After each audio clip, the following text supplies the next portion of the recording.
Waduh, cuaca berubah dengan sesaat rekan-rekan. Tadi cuaca cerah, ini sekarang langsung turun hujan serta anginnya lumayan kencang ini. Saat kita untung kita udah hidupin tadi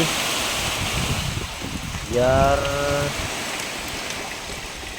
nggak terlalu sepi ya kita kalau ada asap. Goyang-goyang semua pohon durian kita.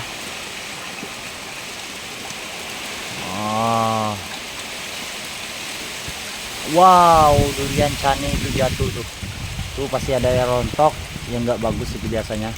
Karena belum waktunya untuk cane kop kita matang. Masih lama.